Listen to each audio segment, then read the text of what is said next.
Assalamualaikum. Selamat pagi Malaysia. Salam sejahtera Asia. Terima kasih kerana di hujung orang kata di hari Selasa ini rasa macam hujung minggu sebab hari ini cuti umum kan. Anda masih lagi menemani kami di Sejahtera Asia pastinya bersama dengan saya Ghazali Zawawi dan juga saya Sharon Kezia.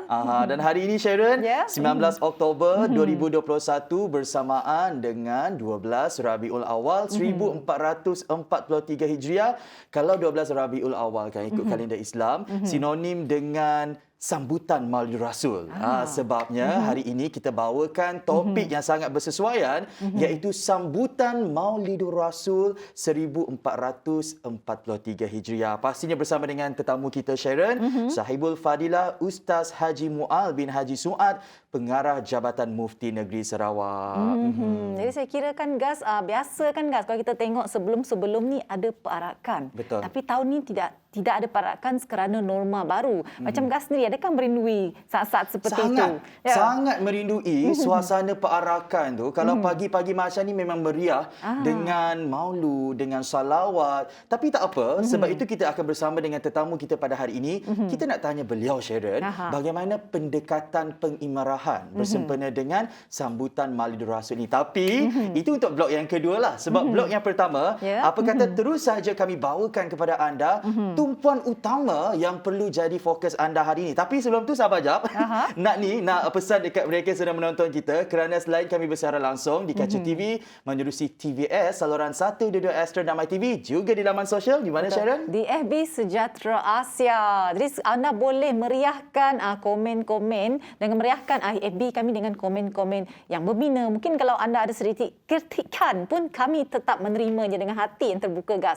Kita sama-sama memperbaiki demi membawakan anda informasi dan kisah-kisah perkongsian anak-anak tempatan Gaz. Nak sampaikan ucapan bersempena dengan sambutan Maulidur Rasul pun boleh. Nak kongsi apa sarapan pagi ni pun boleh. Bagi mereka yang mungkin pagi ni kerja macam kita, nak kongsikan pengalaman anda bekerja semasa cuti macam ni pun boleh. Okey, kita bawakan perincian yang pertama terus sahaja kepada anda penonton Sejahtera Asia pagi ini. Kita sedia maklumkan yang individu dari negeri lain yang lengkap vaksin COVID-19 dan ingin ke negeri Sarawak tak lagi perlu buat permohonan menerusi Enter Sarawak. Lepas tu Sharon, menurut JPBNS, saringan COVID-19 juga adalah tidak wajib bagi individu yang sudah lengkap vaksin. Tapi ada tapi bagi mereka yang belum lengkap vaksin, terutamanya golongan remaja dan kanak-kanak, sebab dewasa sekarang ni dah capai 90% populasi lengkap vaksin kan. Jadi kebanyakannya remaja dan kanak-kanak lah. Bagi golongan ini masih diwajibkan untuk mereka membuat saringan COVID-19 macam biasa 3 hari sebelum masuk ke Sarawak. Justru saya kiralah kelonggaran yang telah dikaji ini sememangnya akan memudahkan lagi pergerakan bagi mereka yang perlu untuk pulang ke Sarawak atas tujuan-tujuan tertentu, termasuk ni yang penting, anak-anak Sarawak yang dah lama tak melawat ataupun ngabas kata orang Sarawak kampung halaman sidaknya. Sebab itu penganalisis politik Dik Lembang Dugun melihat kelonggaran ini pertama tiada kaitan dengan PRN pilihan raya negeri, atau lepas tu kedua kata beliau ianya antara lain kalau kita lihat dari sudut yang positif akan beri penekanan terhadap keperluan untuk dapatkan vaksinasi lengkap sekiranya nak masuk Sarawak Sharon. Betul tu. Jadi kalau kita lihatkan bahawa kerajaan negeri ataupun kerajaan Malaysia ni dia sangat prihatin dengan keperluan rakyat, di mana kalau kita lihat sehingga kini terdapat lebih daripada 40 negara yang menerima pengembara dari Malaysia yang lengkap divaksin tanpa perlu menjalani kuarantin. Kalau kita lihat negeri Sarawak sendiri, mereka tidak menetapkan bahawa individu itu perlu menerima vaksin yang tertentu sahaja dibenarkan masuk ke negeri Sarawak. Tetapi asal mereka telah melengkapkan 2 dos vaksinasi, mereka dibenarkan untuk masuk ke Sarawak. Kalau kita lihatkan di Kanada, hanya Pfizer dan vaksin Pfizer dan Moderna saja, individu yang mendapatkan vaksin tersebut sahaja yang dibenarkan untuk masuk ke Kanada. Kalau di UK pula hanya Pfizer, AstraZeneca dan juga Moderna sahaja yang dibenarkan masuk. Jadi vaksin-vaksin selain daripada itu tidak dibenarkan. Jadi ini saya fikir secara tidak langsung menyukarkan individu yang mungkin menerima vaksin yang berbeza daripada tuntutan negara itu akan menghalang mereka untuk masuk ke negara tersebut, mungkin atas urusan keluarga ataupun urusan kerja. Tapi kalau kita lihat negeri Sarawak, dia tidak menetapkan sebarang vaksin asal telah melengkapkan 2 dos dibenarkan dibenarkan masuk, dan ini saya kira dapat mengurangkan kesukaran anak-anak negeri Sarawak yang mungkin berada di perantauan yang memang dah lama. Mungkin sebelum pandemik melanda, mungkin mereka mempunyai kengkangan untuk pulang ke negeri Sarawak sebab mungkin disebabkan faktor kewangan ataupun faktor pekerjaan. Tiba-tiba dah bersedia gas untuk pulang ke negeri Sarawak. Pandemik pula melanda, bertambah-tambah lagi. Jadi saya kira ini merupakan satu pergambaran yang cukup baik khususnya kepada anak-anak yang berada di perantauan, gas. Dan kepada mereka yang saya kira tertanya-tanya di mana perincian yang boleh mereka dapatkan mengenai Enter Sarawak ini, lari sahaja laman web sarawakdisastermc.com. Dan itulah macam Sharon katakan tadi, selain kelonggaran ini akan mengubat rindu mereka yang dah lama tak jumpa keluarga. Saya kira kelonggaran ini, Sharon, akan merancakkan lagi industri pelancongan di Sarawak. Sebab Sarawak memang terkenal dengan banyak tekstil dan tenunan yang kreatif. Seperti contoh, kita ada keringkam, kita ada songket Sarawak, puak kumbu dan banyak lagi. Sebab itu kita bawa perincian yang kedua, iaitu Kementerian Pelancongan, Kesenian dan Kebudayaan sedang mempertimbangkan peruntukan geran dan bantuan bernilai 10 juta ringgit melalui Belanjawan 2022 kepada industri seni kreatif di Sarawak yang akan dilaksanakan pada tahun hadapan. Ini berita baiklah khususnya untuk mengembangkan lagi industri tekstil dan tenunan di Sarawak. Selain pada masa yang sama, saya kira sebenarnya akan menarik minat golongan belia. Ini penting untuk tarik golongan belia menyertai industri ini dan melihat industri ini sebagai satu kerjaya. Seperti satu contohlah, kita ada Pusat Kecemerlangan Teknikal Sarawak Sentex yang ada menyediakan program latihan dalam tekstil iaitu warisan tenunan songket Sarawak dan sulaman keringkam. Jadi, bila kita lihat bantuan yang diberikan oleh pihak kerajaan ini, saya kira sebenarnya kalau kita dah ada minat dalam bidang industri seni kreatif ini, baik jangan lepaskan peluang. Teruskan saja. Nak tanya Sharon, pandai ni? Pandai menjulang keringkam tak? Bolehlah tahan. Tapi kan, guys, kalau kita sebut saja tentang industri seni kreatif di Sarawak ni, kita kena lihat dia adalah satu komponen yang cukup luas. Di mana terdiri daripada 4 komponen iaitu warisan, seni, media dan kreatif. Jadi ia tidak sahaja tertakluk kepada individu untuk berkarya dari segi kraftangan, lukisan, acar, tetapi mereka juga boleh menunjukkan bakat mereka dan berkarya dari segi teater, tarian, penerbitan, percetakan, filem, animasi, reka cita, hiasan dalaman, grafik dan banyak sekali peluang-peluang pekerjaan lain yang boleh diwujudkan dengan adanya bantuan khas yang diwujudkan ini. Sebab industri seni kreatif ini sangat luas, gas, di mana ianya boleh mewujudkan peluang pekerjaan dan boleh memberi peluang dan ruang kepada anak-anak tempatan untuk menunjukkan bakat mereka dalam industri seni kreatif berdasarkan 4 komponen yang telah saya sebutkan tadi, iaitu warisan, seni, media dan kreatif. Dan kalau, gas, nak tahu tak yang mengarah filem Conjuring, filem Saw, filem Fast Seven, saya tahu Dead dari Sarawak Silent kan? ni merupakan anak kelahiran negeri Sarawak, iaitu James bangga. Wan. Dan juga kita ada pelakon KK Mugi yang merupakan Kumang Iban. Dia pernah berlakon dalam filem Sleeping Dictionary dan Anna and the King. Sebenarnya kita banyak bakat-bakat tempatan ni. Jadi dengan adanya inisiatif yang diambil oleh kerajaan negeri ini, sedikit sebanyak dapat menyuntik semangat kepada anak tempatan untuk lebih mengembangkan bakat dan potensi mereka berkarya dalam industri seni kreatif di Sarawak. Anak Sarawak boleh. Betul, boleh. Sebab itu saya tanya Sharon sebab dia pakai menggayakan keringkam hari ini. Sharon buat program Suara Wanita kan? Ya, pernah saya. tak serta ikhlas sulaman keringkam ke setakat ini dah? Pernah? Belum setakat ini. Tapi kita ada dalam perancangan.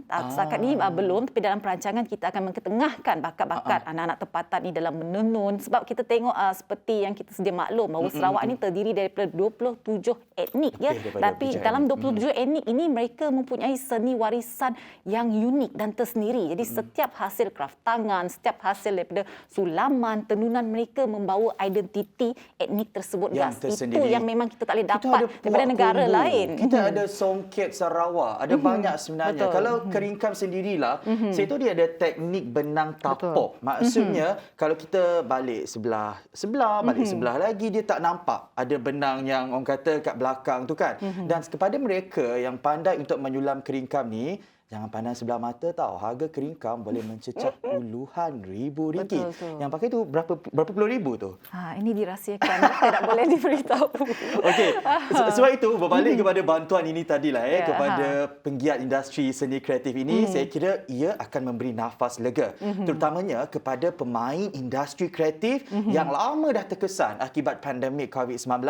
Jadi, untuk bantuan ini sama-sama kita peka dengan perkembangan untuk pengagihan bantuan ini kerana menurut Menteri Pelancongan, Kesenian dan Kebudayaan Sarawak, Datuk Seri Abdul Karim Rahman Hamzah, pihak kementeriannya sedang meneliti individu yang layak untuk memohon dana berkenaan yang dijangka akan diagihkan pada tahun hadapan. Itu mengenai industri seni tekstil di Sarawak. Kita ada perkara yang kita nak wawarkan juga yang akan berlangsung pada pertengahan bulan Disember nanti, yang mana Sarawak telah dipilih sebagai tuan rumah penganjuran program Citra Warna yang kini digelar sebagai Citra Warna Keluarga ke Malaysia. Betul tak, Sharon? Agak-agaknya di mana lokasinya, Sharon? Dia bertempat di Waterfront Hotel dan Citra Warna ni Keluargaku Malaysiaku, guys, yang kita lihat dijadualkan berlangsung pada pertengahan Disember menurut Menteri Pelancongan Seni dan Budaya Datuk Seri Nancy Shukri. Dan antara aktiviti kemuncak program adalah menghimpunkan seramai mungkin pemain alat muzik sape, iaitu sebuah alat muzik jenis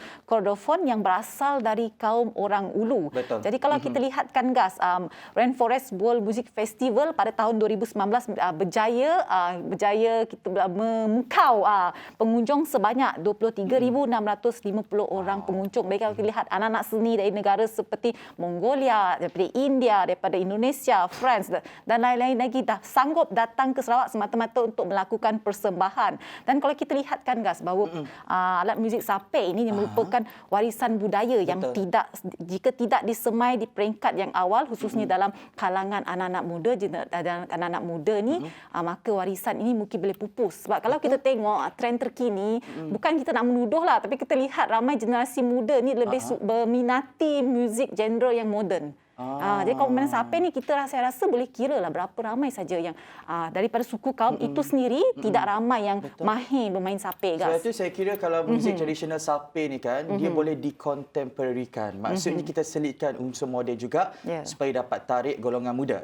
Lokasinya tadi untuk Citra Warna Keluarga ke Malaysia adalah di Waterfront Hotel Kuching. Lepas saya juga, Sharon, menurut Menteri Pelancongan Seni dan Budaya Datuk Seri Nancy Shukri, pihak kementeriannya juga merancang yang ni best sebab dia tubuhkan pentas terapung dekat atas Sungai Sarawak. Bersempena dengan program ni nanti. Saya dapat bayangkan, guys, di pentas terapung di atas Sungai Sarawak dekat Waterfront. Dekat Waterfront. Saya kira memang akan ramai orang akan pergi dekat tebingan Sungai Sarawak tu, dekat Waterfront.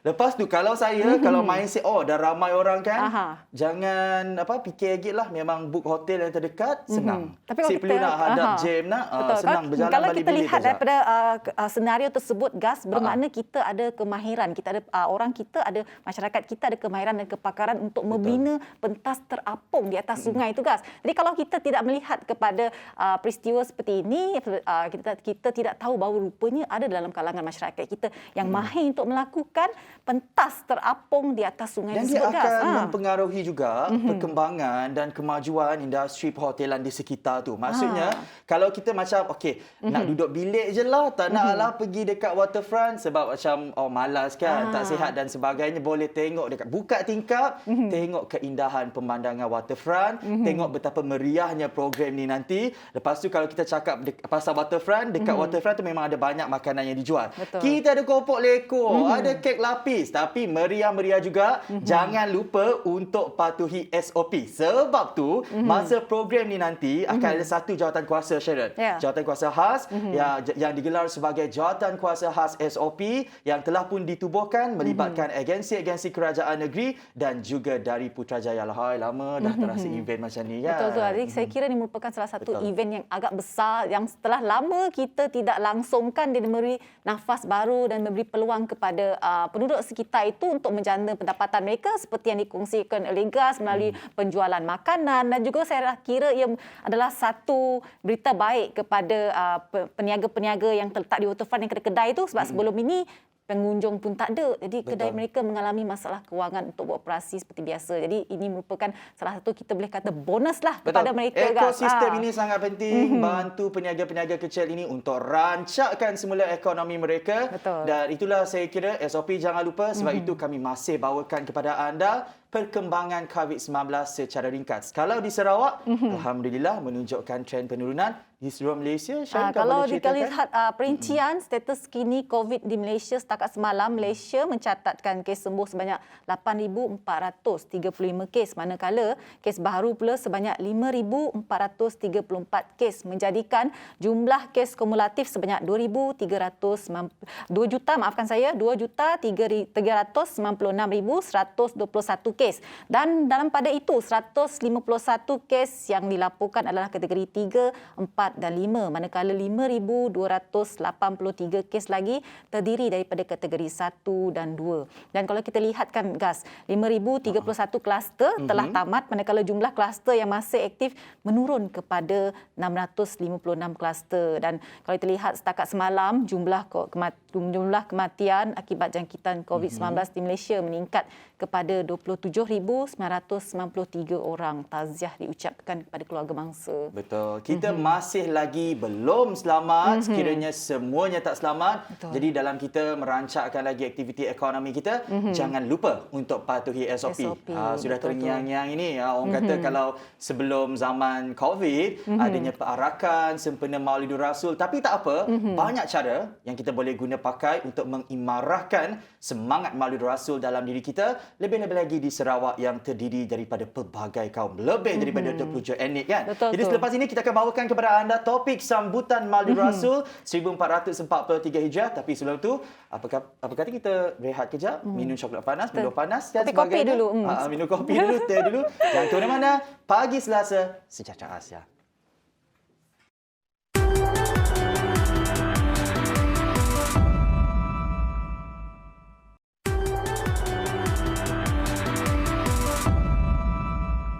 Saban tahun, tanggal 12 Rabiul Awal, Sharon, Ya. pasti umat Islam khususnya ternanti-nanti dengan aktiviti atau acara tahunan bersempena dengan sambutan Maulidur Rasul.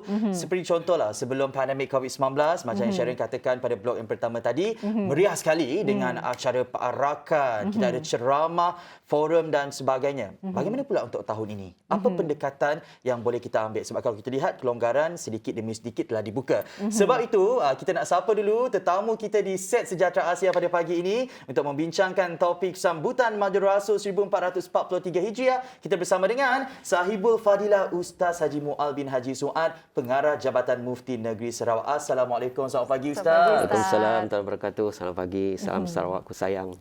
Alhamdulillah. Ustaz, apa khabar pagi tu? Sehat. Alhamdulillah dan sehat. sarapan? Udah tadi di rumah awal, Dek. Macam berkemas nak berarak rasa pagi tu. Ustaz, okey, kita nak mulakan dulu, nak bertanyakan kepada Ustaz kan. Kalau sambutan Maulidur Rasul pagi-pagi macam ni kan, apa yang seharusnya kita letak dalam pemikiran kita dan perkara pertama yang seeloknya kita lakukan pada waktu pagi, Ustaz? Ya, bismillahirrahmanirrahim. Assalamualaikum warahmatullahi wabarakatuh. Pertamanya terima kasihlah kepada pihak TV Sarawak kerana sudi menjemput saya untuk bersama-sama kita pada pagi ini bagi menyemarakkan lagi sambutan Maulidur Rasul 1443 Hijrah. Walaupun keadaan kita masih bagi belum menentu, tapi alhamdulillah pagi ini kita masih dapat bersama-sama. Dan tanggal 12 Rabiul Awal ni disambut kita memang setiap tahun lah. Memang bukan hanya untuk hari inilah, tapi yang ada dalam kepala kita sepatutnya ialah bagaimana kita mendapat imbrah daripada apa perkara yang kita lakukan itu. Termasuk kalau sambutan Maulidur Rasul ini, kita dah tahu apa perkara yang ingin kita perolehi, yang ingin kita capai dalam kita menyambut Maulidur Rasul tersebutlah. Sebab kalau sebelum ni lah kita tahu meriah dengan perarakan dan sebagainya, dan untuk tahun ini tahun kedua kita dilanda pandemik COVID-19, dan tahun ini kelonggaran demi kelonggaran sudah pun dibuka termasuk bagi aktiviti-aktiviti keagamaan di masjid dan surau. Ustaz, tahun inilah bagaimana agaknya pendekatan pengimarahan seperti aktiviti atau program yang diadakan bersempena dengan sambutan Maulid Rasul 1443 Hijrah? Pertamanya alhamdulillah keadaan kita di Malaysia khasnya dan di Sarawak ni keadaan telah menjadi dah makin pulih. Kita dah bermesra dengan COVID-19 ini. Maksudnya dah bermesra dah. Maksudnya kita dah ke arah endemik, ke arah endemik. Dan SOP pun telah dilonggarkan, banyak dah dilonggarkan bukan hanya untuk aktiviti-aktiviti keagamaan, tapi secara keseluruhannya telah dilonggarkan. Walau bagaimanapun kita masih tetap berwaspada dengan keadaan yang ada ini. Kita tak boleh lalai dan kita tidak boleh leka. Sebab di sekeliling kita COVID-19 ini masih ada. Dan alhamdulillah pada tahun ini semalam majlis kesyukuran sudah dapat diadakan di masjid. Dan alhamdulillah saya tengok di Masjid Surau memang dah rancaklah aktiviti-aktiviti keagamaan ini, dan saya pun dalam minggu ini, dalam bulan ini memang penuhlah jadual saya jemputan untuk ceramah secara bersemuka di masjid dan surau. Termasuk juga masih ada juga melalui di Alamaya lah. Okey, walau bagaimanapun memang ada beberapa aktiviti yang masih tidak dapat kita lakukan seperti perarakan dan sebagainya, kerana kita masih juga tetap berwaspada dengan keadaan yang berlaku. Kerana kalau ikut pihak yang berkuasa, bila berlaku perhimpunan terlalu ramai, dia boleh menyebabkan berlakunya penularan wabak COVID-19 ini. Jadi kalau kita lihat kan Ustaz, memang ada kepentingan sambutan Maulid Rasul ni khususnya kepada umat Islam. Jadi mungkin Ustaz boleh kongsikan, kerana kita Sarawak secara khususnya terdiri daripada pelbagai etnik. Boleh kongsikan apakah kepentingan sambutan Maulid Rasul ini? Ya, kepentingan kita menyambut Maulid Rasul ini satu ialah sebagai satu ekspresi kecintaan kita kepada Nabi sallallahu alaihi wasallam, yang mana dia yang menjadi ikutan kita. Maka berbagai cara kita boleh mengekspresikan bagaimana kecintaan kita kepada Nabi sallallahu alaihi wasallam. Di samping itu juga kita ingin memperlihatkan kepada masyarakat kita tentang keindahan. Lebih-lebih lagi kita di Sarawak ini dengan 20 lebih etnik. Memang patut kita melihat budaya sesuatu bangsa, satu agama itu supaya tidak wujud prejudis di antara satu sama lain, dan supaya kita lebih mesra. Dan benda ini saya lihat di Sarawak alhamdulillah. Memang kita dari dulu mesra dengan keadaan ini. Kau tahu contoh saya lah, saya ni orang kampung. Sejak dari dulu lagi kami ni ada, kalau dalam bahasa Sarawak dia pangan lah. Dengan orang Iban di sebelah Sri Aman sana. Mana ada kampung Iban yang sebelah Sri Aman yang tak saya pergi. Semua saya pergi. Daripada Bijat, Stumbin, Geran, kampung-kampung di situ semua pergi masa saya kecil bersama dengan bapa saya berjual ikan ketika itu. Itulah yang kita suka sebenarnya guys, dengan penduduk negeri Sarawak That means khususnya. saya dah merasa dah benda-benda tu. Sebab kita hidup dalam pelbagai etnik, kan yang istimewa yang Sarawak ni guys, kita boleh menerima sambutan perayaan keagamaan kaum-kaum yang lain. Dia tidak menjadi sebarang isu jika sambutan itu disambutkan. Dan seperti gas juga kan, kalau kita kata kita ngabang saling kan. menghormatilah. Orang kata kepelbagaian dalam persamaan kan. Setiap perayaan kita raikan bersama. Dan itulah tahun ini memang SOP-nya tak seketat seperti tahun lalu, tapi ianya masih disambut dengan sederhana dan terhad. Jadi kita nak tanya Ustaz selepas ini, bagaimana kita nak mengimarahkan semangat Maulid Rasul di rumah bersama dengan keluarga. Jangan ke mana-mana. Sejahtera Asia.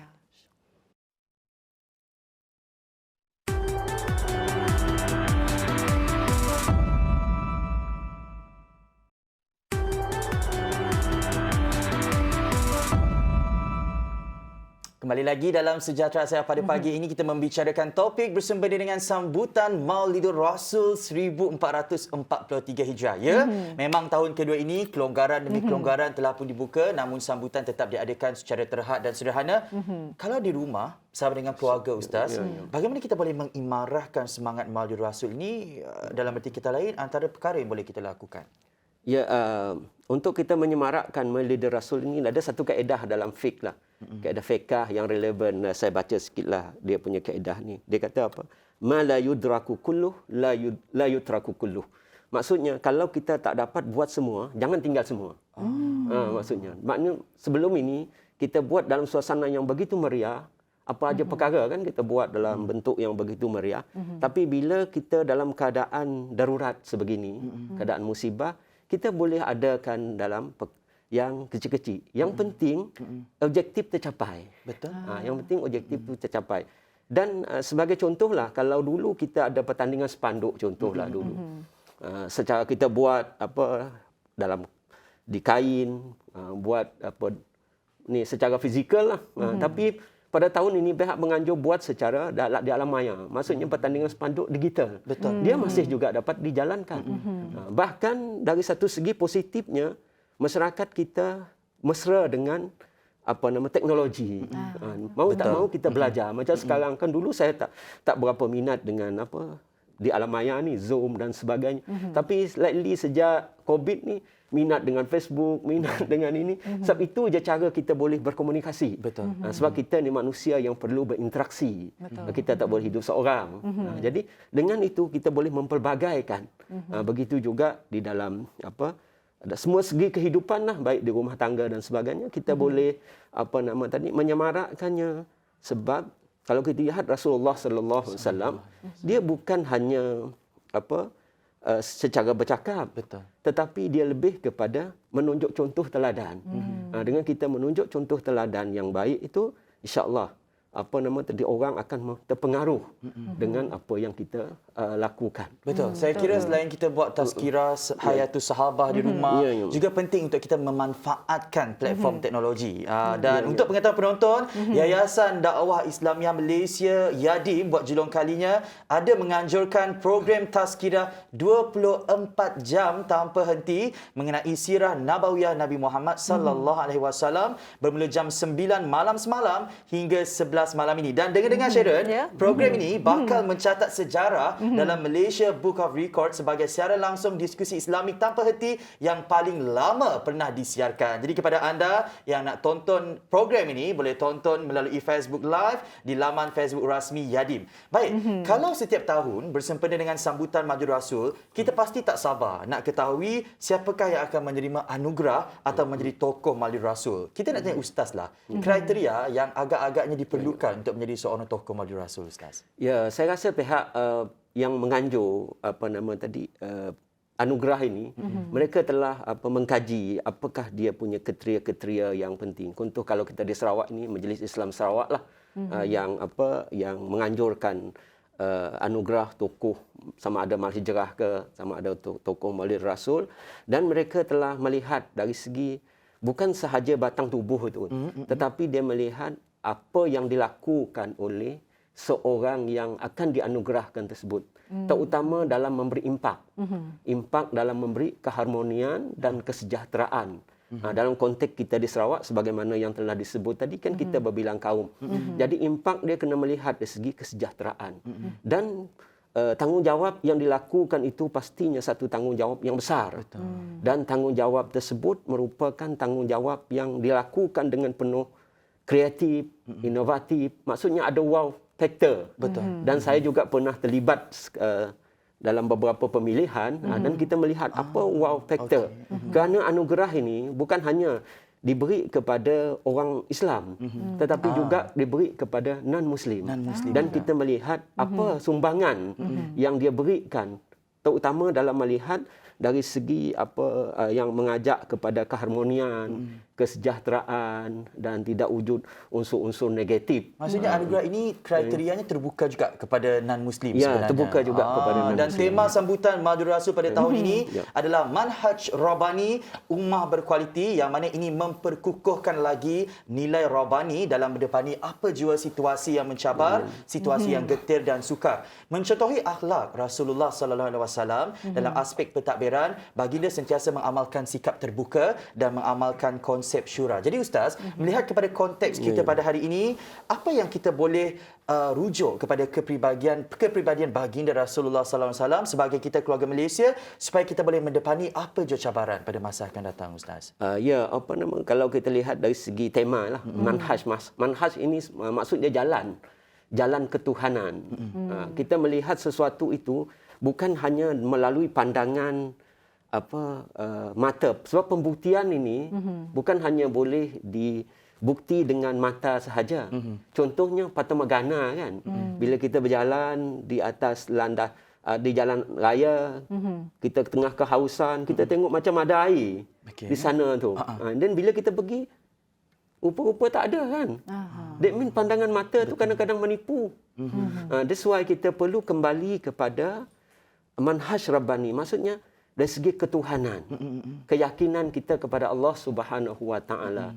That mean apa yang berlaku ini adalah disebab apa juga adalah atas kehendak Allah Subhanahu Wa Taala untuk menguji kita. Itu keyakinan bagi kita orang Islam. Keyakinan kita ini adalah menguji kita. Dan kita perlu akur bahawa ujian ini merupakan satu perubahan yang mengubah kita. Segala-gala perubahan daripada norma baru, lama kepada kebiasaan lama kepada kebiasaan baru. Kalau nak ambil makna hijrah, inilah makna hijrah. Maksudnya kita berubah. Berubah kepada sesuatu yang baru. That mean kita kena pegang beginilah. Berubah kita betulkan kebiasaan dan biasakan perkara betul. Kalau sesuatu yang dulu kita tak betul buat, maka kita perbetulkan. Maksudnya betulkan kebiasaan, biasakan yang betul. Kira saja kita memperbaiki diri sendiri kita lah, kita Ustaz. kena perbaiki diri kita sendiri dulu. Maksudnya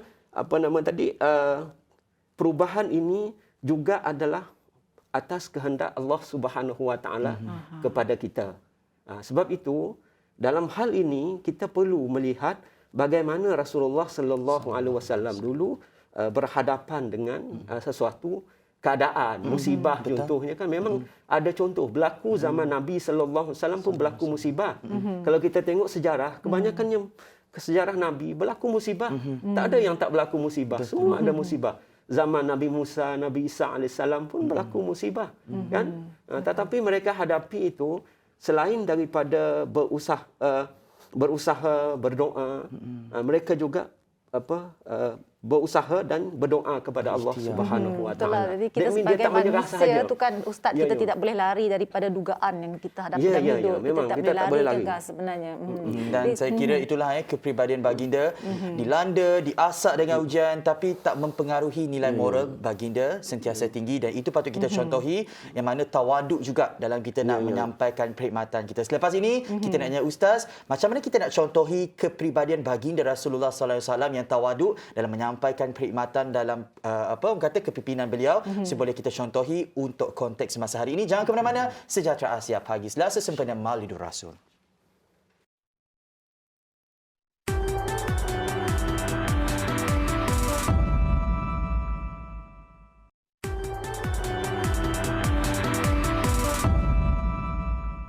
Ya, terima kasih kerana terus kekal setia bersama kami berdua dan Ustaz dengan masih lagi dengan topik kita pada hari ini, sambutan Maulidur Rasul 1443 Hijrah. Jadi seperti yang dikongsikan awal tadi oleh Ustaz, bahawa kita dapat lihat bahawa kepimpinan Rasulullah itu memang penuh keterampilan, seorang yang berjiwa besar dan yang sentiasa kita boleh katakan penuh dengan kasih sayang. Jadi kalau kita lihatkan Ustaz, antara ciri-ciri kepimpinan yang luar biasa seperti tawaduk yang menjadikan Rasulullah sebagai seorang pemimpin yang tidak mudah terpengaruh dengan sifat tamak yang boleh mengundangkan gejala rasuah, tipu muslihat dan sebagainya. Jadi ciri-ciri kepimpinan inilah yang berjaya membentuk sebuah negara Islam yang dihormati dan dijulang tinggi pada zaman baginda. Jadi kalau kita lihat baru-baru ini kan Ustaz, Ketua Menteri Sarawak Datuk Patinggi Abang Johari Tun Openg juga mahukan supaya sektor awam negeri sentiasa mengambil sikap rendah diri dan mendengar pandangan rakyat untuk menambah baik perkhidmatan mereka.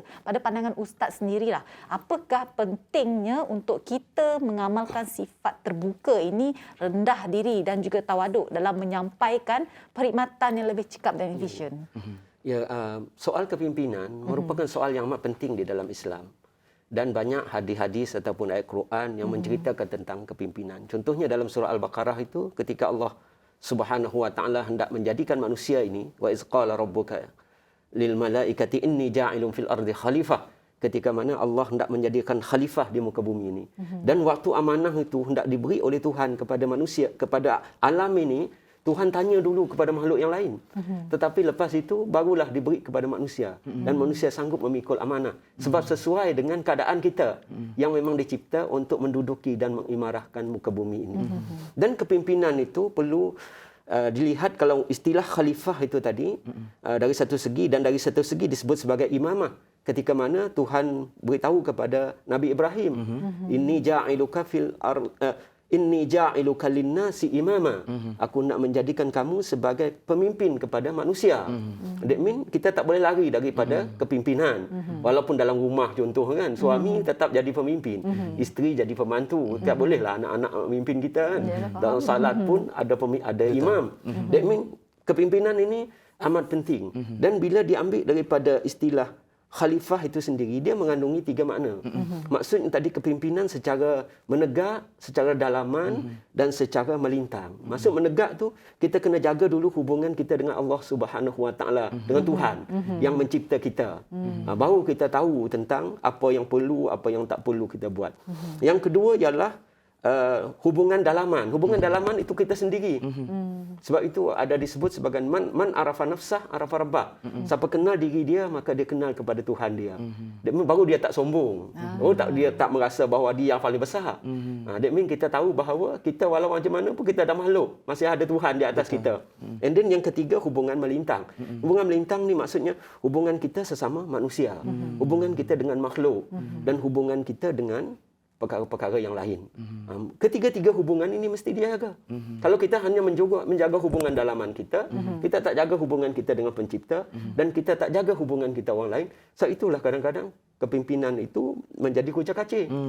That's why kita perlu menjaga ketiga-tiga hubungan. Betul. Sebab itu Rasulullah sallallahu alaihi wasallam ketika beliau memimpin, contohnya ketika mana dia melihat kaum Quraisy ini dalam kes mencantum kurma kan. Orang sekarang kan suka buat cantuman tuna dan sebagainya. Zaman Nabi pun dah berlaku.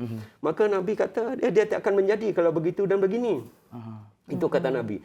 Tetapi lepas Nabi melihat hasil yang daripada cantuman itu, hasil banyak dan sebagainya, barulah Nabi kata, antum a'lamu bi umuri dunyakum. Maksudnya kamu lebih tahu tentang urusan di dunia kamu.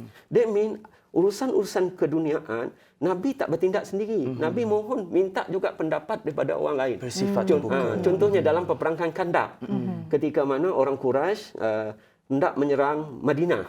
Maka Nabi telah bermesyuarat dengan sahabat-sahabat, bagaimana kita hendak mempertahankan Madinah ini dari dalam ke ataupun kita keluar. Maka adalah seorang sahabat yang bernama Salman Al-Farisi ini, seorang orang Parsi, telah memberi cadangan kepada Nabi, kita berkubur di dalam kota dan kita buat parit. Akhirnya Nabi setuju dengan apa yang dibuat. Dan ternyata oleh kerana ketika itu orang Islam masih lemah, maka ternyata telah memberi satu kesan yang baik. Sebab itulah dalam apa-apa, dan Nabi juga menggalak syura di kalangan kita. Jadi maksudnya tadi, kadang-kadang kita manusia, kita terbatas dari segi pemikiran. Kita memeluk orang lain. Kadang-kadang mungkin pendapat orang itu lebih baik daripada pendapat kita. Tak salah kan untuk kita menerima apa-apa pandangan. Sama ada kalau contoh kita di rumah lah, daripada suami, daripada isteri, kan, anak-anak. Kita ni saling melengkapi. Yes, kita saling melengkapi di antara satu sama lain. Sebab kita ni bukan makhluk yang perfect. Itulah pendekatan daripada Ketua Menteri Sarawak, Datuk Patinggi Abang Zohari, yang saya kira mahukan agar kaki tangan sektor awam negeri untuk sentiasa mengambil sikap rendah diri dan terbuka. Sebab kalau kita dengar pendapat orang lain, kita boleh lebih tambah baik lagi kita punya mutu perkhidmatan. Itu mengenai kepimpinan dari segi perkhidmatan dan sebagainya. Dari segi konteks Sarawak pula Ustaz, kalau kita lihat Sarawak hidup dalam berbilang kaum dan bangsa, macam saya dan Sharon.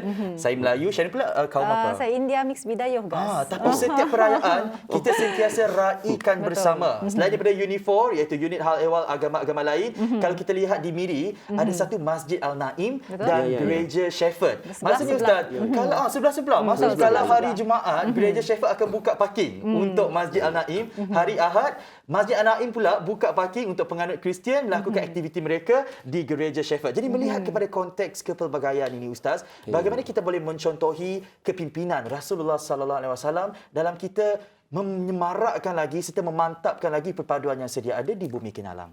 Ya, alhamdulillah saya pernah bertugas di Miri. Dululah, zaman dulu saya pernah bertugas di Miri. Memang betul. Di kawasan Lutong itu memang masjid dan gereja berdekatan di antara satu sama lain. Tapi tak pernah pun Tak ada isu melakukan pun. tak ada isu Betul. pun. Bahkan masing-masing bantu-membantu di antara satu sama lain. Contoh dari segi parking lah. Kalau hari Jumaat orang gereja bagi parking. Kalau hari Ahad orang masjid bagi parking. Jadi tak ada masalah. Sebenarnya dari segi sejarah kalau kita melihat sejarah Nabi sallallahu alaihi wasallam sendiri waktu di Madinah. Sebenarnya penduduk Madinah pun bukan terdiri daripada orang Islam sahaja. Juga terdiri daripada orang non-Muslim. Dan mereka juga bersuku-suku, bukan hanya satu suku. Walaupun Yahudi banyak suku. Dan Islam pun ada muhajirin, ada ansar, maksudnya ada orang yang berpindah, maksudnya orang pendatang, dan ada juga orang memang orang ketempatan. Dan apabila Nabi berhijrah ke Madinah, maka Nabi telah diangkat mereka sebagai pemimpin. Dan dalam piagam Madinah itu sendiri pun telah menyatakan bahawa penduduk Madinah itu adalah terdiri daripada orang Islam dan non-Muslim. Dan mereka dianggap sebagai satu ummah. Satu ummah. That mean tak ada beza di antara satu sama lain. Bahkan di dalam hadis-hadis, dalam Al-Quran, banyak menekankan tentang perkara ini. Dan ada disebut dalam satu hadis, Nabi kata, sesiapa yang bermusuhan dengan orang non-Muslim yang telah berjanji setia ini, sama ada mengambil hak dia, mengurang hak dia, maka bersaksilah kata Nabi bahawa di akhirat kelak aku akan jadi pembela dia. Tengok tu. Begitu sekali. Dan Nabi apabila berhijrah ke Madinah ni, Nabi telah buat perjanjian dengan orang Yahudi berkenaan dengan beberapa perkara yang perlu dilakukan untuk memastikan Madinah itu yang pada asalnya bernama Yathrib. Asal nama dia Yathrib. Tapi bila Nabi pindah ke situ, dia menjadi Madinah Al-Munawwarah. Sudah tentu bandar yang bercahaya ni, bandar raya bercahaya ni tidak akan maju dan tidak akan aman makmur kalau hanya ada satu bangsa saja yang membangunnya. Pasti dengan keharmonian. Sebagai contoh kita di Sarawak lah. Mengapa kita boleh membangun begini, bahkan rakan-rakan saya kalau daripada Semenanjung, mereka begitu tertarik dengan keadaan kita di Sarawak apabila hubungan di antara satu sama lain. Contoh macam saya lah. Sebagaimana saya kata tadi, saya banyak kawan-kawan daripada non-Muslim. Dan bila hari raya, mereka bertandang ke rumah saya dan sebagainya. Ini keadaan ini artinya kepelbagaian ini juga akan memberi kekuatan sebenarnya kepada kita. Contohlah, saya bagi contoh mudah. Selipar kan. Selipar nama dia sepasang. Okey. Tapi dia berbeza kan. Satu kalau yang kiri dia melingkup ke dalam kanan, ke kanan. Kalau yang kanan melingkup ke kiri. Kalau kita nak sama semua, dia takkan jadi sepasang. That mean perbezaan ini, kepelbagaian ini sebenarnya menjadikan kita jadi cantik. Betul. Contoh kalau kita pakai selipar pergi pasar dua-dua kiri. Orang ketawa kat kita. Terkangkam jalan. Jalan pun tak betul. That means sebab itu kita kena menghayati dalam kepelbagaian itu sebenarnya kita saling bantu di antara satu sama lain. Sebab itu saya selalu bagi contoh gurau dengan kawan-kawan bila bagi kursus nikah contohnya lah, saya kata kalau yang tinggi itu dia dapat ambil barang di atas rumah. Kalau yang rendah, kalau isteri rendah dia ambil barang di bawah. Tak perlu yang tinggi ambil barang bawah, yang rendah susah payah ambil barang di atas. That means masing bantu-membantu di antara satu sama lain. Inilah cantiknya kalau kita menghayati kepelbagaian. Saling melengkapi Ya, lah saling antara melengkapi satu di sama antara lain satu kan. sama Bahkan lain. Sharon, kalau sebelum COVID-19, kita dapat arahkan bersempena dengan Maulid Rasul kan Ustaz. Ada juga yang disertai oleh kontingen bukan Islam. Ya, ramai. Memang mereka Alhamdulillah. juga semangat untuk meraihkan bersama-sama sambutan Maulid Rasul ini. Akan tapi kita tak dapat elak lah. Sebenarnya kecanggihan teknologi ini juga memberi sedikit cabaran kepada kekuatan perpaduan kita. Ada sahaja segelintir pihak yang tak bertanggungjawab yang menyebarkan perkara yang berbau perkauman. Kita sebagai pengguna media sosial lah, bagaimana kita nak menepis dan tidak mudah terpengaruh dengan sentimen sebegini Ustaz? Kalau di dalam Islam ini memang telah disebut oleh Allah Subhanahu Wa Taala, idza ja'akum fasikum binaba'in fatabayyanu. Bila ada je orang membawa sesuatu berita, orang fasik bawa satu berita, maka hendaklah kita tapis dulu berita tu. Jangan terlalu gatal nak cut paste. Lalu copy, lalu share. Copy paste kan. Apalagi mak bapak kita mudah nak terpercaya lah. Maka dia akan menjadi, bahkan berita itu akan menjadi banyak tersebar. Betul. Dan sekarang ini kalau dulu orang kata cahaya lebih laju laju. Tapi sekarang ini berita lebih laju daripada cahaya. Betul. Setuju. Ya kan. Jadi sebab itulah saya lah bagi diri saya. Sebab tu saya jarang copy and paste. Saya tak mahu copy and paste kalau perkara itu saya tidak ketahui. Saya tanya dulu betulkah tidak perkara tersebut. Sebab kita takut perkara tersebut akan mendatangkan masalah yang lebih besar dalam masyarakat kita. Kita sebenarnya walaupun niat tu baik, nak minta penjelasan, tapi bila dah terlalu di viral, maka dia akan menjadi benda yang tak baik pula. Sebab itu saya nasihatkanlah supaya kita berhati-hati apabila menerima sesuatu berita tersebut. Sebab itu didikan dan ilmu pengetahuan yang kita sendiri timba itu sangat penting untuk kita analisis yang mana betul, yang mana salah. Betul tak, Sharon? Betul tu. Jadi sebelum kita kita kongsikan berita yang kita terima tu, kita pastikan dulu kesahihan berita tersebut sebelum dikongsikan. Tak pasti, kerana bukan jangan apa kongsi. sebab setiap orang penerimaannya berbeza. Ada dalam kalangan masyarakat yang apabila mereka menerima perkongsian itu, mereka percaya terus, dan ada juga setengah orang apabila mereka menerima perkongsian itu, mereka melakukan penyelidikan dahulu. Jadi kepelbagaian individu itu menyebabkan perkongsian yang disampaikan itu boleh menimbulkan mungkin ketidakpuasan hati ataupun boleh menimbulkan salah faham yang boleh menjejaskan perpaduan negara kita sendiri. Jadi Ustaz, sebelum kita melaburkan tirai Ustaz, sedikit pesanan kepada penonton ataupun ucapan kepada penonton sempena dengan sambutan Maidul Rasul pada hari ini. Okey, jadi untuk akhir inilah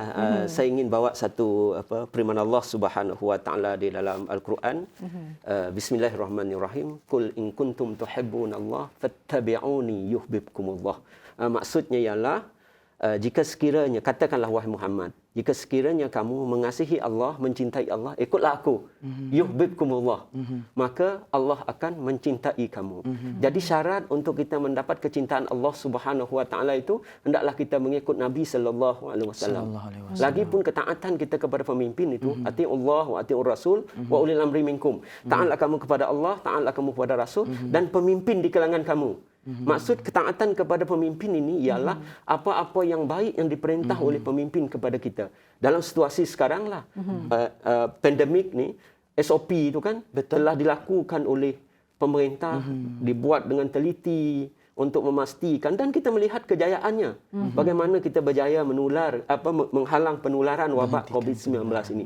Dan dalam hal hukum pun, contoh dalam hal hukum, menentukan hukum sembahyang berjarak dan sebagainya ini pun, cantiknya kita di Malaysia ini ialah hukum itu tidak dibuat oleh seorang mufti.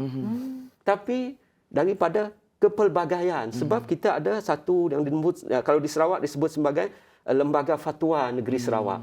Dan lembaga fatwa ini terdiri daripada 10 orang ahli, bukan seorang.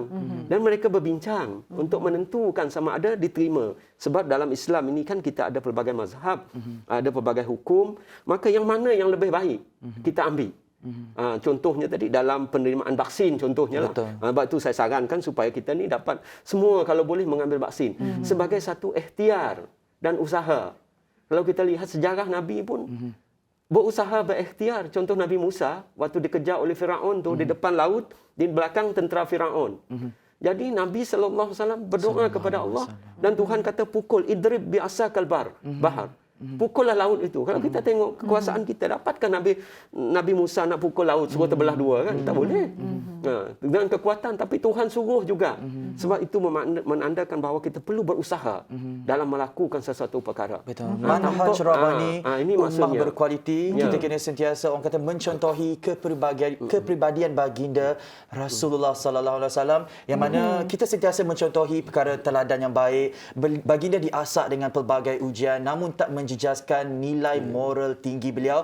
Begitu juga dengan konteks semasa pada hari ini, biarpun kita dilanda ujian pandemik COVID-19, jangan ia menjejaskan adab kita seperti contoh di media sosial dan sebagainya. Teruslah saling bertoleransi antara satu sama lain. Lebih-lebih lagi di Sarawak, kita terdiri dari pelbagai etnik, lebih daripada 27 etnik. Betul juga. Apa yang saya suka tentang perkongsian daripada Ustaz ni adalah kepimpinan melalui teladan. Jadi kalau kita nak orang lain tu mencontohi kita, kita sendiri sebenarnya perlu menunjukkan teladan yang baik kepada orang lain. Jadi kalau kita bermula bermula daripada diri kita sendiri, kita bermula daripada rumah, maka kita akan mewujudkan satu komuniti itu yang secara beransur-ansur akan melalui teladan yang baik, guys. Itulah kita nak ucapkan terima kasih banyak-banyak kepada Sahibul Fadilah Ustaz Haji Mual bin Haji Suad, Pengarah Jabatan Mufti Negeri Sarawak, kerana sudi bersama dengan kita di Sejahtera Asia pada pagi Selasa ini bersempena dengan sambutan Maulidur Rasul 1443 Hijriah. Kepada anda di rumah, kami harapkan agar anda mendapat pengisian yang positif daripada kami pada pagi ini. Ingat, sambutan Maulidur Rasul ini adalah satu checkpoint untuk kita mencontohi kepribadian baginda Rasulullah sallallahu alaihi wasallam yang positif untuk kita aplikasikan dalam kehidupan seharian kita. Jangan terhenti pada hari ini sahaja. Juga kami nak sapa komen daripada social media daripada Muhammad Rashid Ibrahim. Salam Maulidur Rasul 1443 Hijriah katanya. Seronok menonton rancangan Sejahtera Asia pagi ini. Terima kasih banyak-banyak dan kepada anda. Jangan orang kata lupa, selepas ini ada banyak lagi program di TVS menanti anda hanya di TVS saluran 1 di Astro dan MyTV. Untuk Sejahtera Asia hari ini sampai di sini saja. Saya Ghazali Zaoi. Saya Sharon Kezia. Hanya di Sejahtera Asia, daripada inspirasi kami cetuskan inovasi. Assalamualaikum. Bye-bye.